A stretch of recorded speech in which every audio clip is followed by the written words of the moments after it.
ಮಹಾರಾಷ್ಟ್ರದ ಕೊಂಕಣ ಭಾಗದಲ್ಲಿ ಈಗಾಗಲೇ ಮತ್ತೆ ಮಳೆ ಪ್ರಾರಂಭ ಆಗಿರುವ ಹಿನ್ನೆಲೆಯಲ್ಲಿ ಚಿಕ್ಕೋಡಿ ಉಪವಿಭಾಗದ ವೇದಗಂಗಾ, ದೂದಗಂಗಾ, ಹಿರಣ್ಯಕೇಶಿ, ಅದೇ ರೀತಿಯಾಗಿ ಕೃಷ್ಣಾ ನದಿ ಕೂಡ ತುಂಬಿ ಹರಿತಿರುವಂತದ್ದು ನಿಮಗೆ ದೃಶ್ಯಾವಳಿಗಳಲ್ಲಿ ತೋರಿಸುವಂತ ಪ್ರಯತ್ನ ಮಾಡ್ತೀನಿ.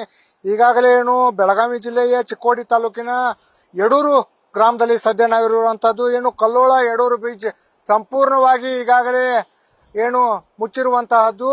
ಅದೇ ರೀತಿಯಾಗಿ ನನ್ನ ಬಲಭಾಗದಲ್ಲಿ ತೋರಿಸುವಂತ ಪ್ರಯತ್ನ ಮಾಡ್ತೀನಿ. ಈಗಾಗಲೇ ಕೃಷ್ಣಾ ನದಿಯ ತೀರದಲ್ಲಿರುವಂತಹ ದತ್ತ ಮಂದಿರ ಕೂಡ ಈಗಾಗಲೇ ಜಲಾವೃತಕ್ಕೆ ಕೇವಲ 1 ಅಡಿ ಮಾತ್ರ ಬಾಕಿ ಇರುವಂತದ್ದು.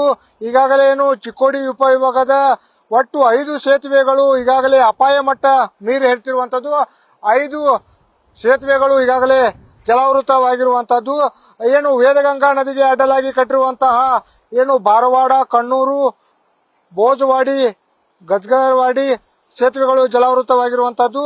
ಅದೇ ರೀತಿಯಾಗಿ ದೂದಗಂಗಾ ನದಿಗೆ ಅಡ್ಡಲಾಗಿರುವಂತಹ ಕಾರದಗಾ ಬೋಜ್ ಸೇತುವೆ ಈಗಾಗಲೇ ಮುಳುಗಡೆಯಾಗಿದೆ. ಅದೇ ರೀತಿಯಾಗಿ ಮಹಾರಾಷ್ಟ್ರದಲ್ಲಿರುವಂತಹ ರಾಜಾಪುರ್ ಜೂಗುಳ ಸೇತುವೆ ಕೂಡ ಈಗಾಗಲೇ ಸಂಪೂರ್ಣವಾಗಿ ಜಲಾವೃತವಾಗಿರುವಂತದ್ದು. ಅದೇ ರೀತಿ ಕೃಷ್ಣಾ ನದಿಗೆ ಅಡ್ಡಲಾಗಿರುವಂತಹ ಯಡೂರು ಕಲ್ಲೋಳ, ಅದೇ ರೀತಿಯಾಗಿ ಬಾವನ ಸವದತ್ತಿ, ಮಾಂಜರಿ ಸೇತುವೆ ಈಗಾಗಲೇ ಜಲಾವೃತಗೊಂಡಿರುವಂತದ್ದು. ಈಗಾಗಲೇ ಸದ್ಯ ಮಹಾರಾಷ್ಟ್ರದ ಕೊಂಕಣ ಭಾಗದಲ್ಲಿ ಕಳೆದ 1 ವಾರದಿಂದ ಸುರಿಯುತ್ತಿರುವ ಧಾರಾಕಾರ ಮಳೆಯಿಂದಾಗಿ ಕೃಷ್ಣಾ ನದಿ ತುಂಬಿ ಹರಿತಿರುವಂತದ್ದು.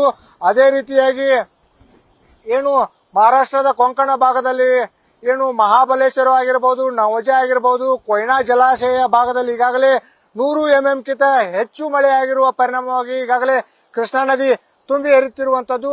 ಇದು ಕೃಷ್ಣಾ ನದಿ 2ನೇ ಬಾರಿಗೆ ಈಗಾಗಲೇ ತುಂಬಿ ಹರಿತಿರುವಂತದ್ದು. ಈಗಾಗಲೇ ಸೇತುವೆಗಳು ಕಳೆದ 1 ವಾರದ ಹಿಂದೆ ಸಂಚಾರಕ್ಕೆ ಮುಕ್ತ ಆಗಿದ್ದು, ಆದರೆ ಕಳೆದ 4 ದಿನಗಳ ಹಿಂದೆ ಮಹಾರಾಷ್ಟ್ರದ ಕೊಂಕಣ ಭಾಗದಲ್ಲಿ ಅತಿಯಾದ ಮಳೆ ಆಗಿರುವ ಹಿನ್ನೆಲೆಯಲ್ಲಿ ಚಿಕ್ಕೋಡಿ ಉಪವಿಭಾಗದ 5 ಸೇತುವೆಗಳು 2ನೇ ಬಾರಿಗೆ ಜಲಾವೃತವಾಗಿರುವಂತದ್ದು.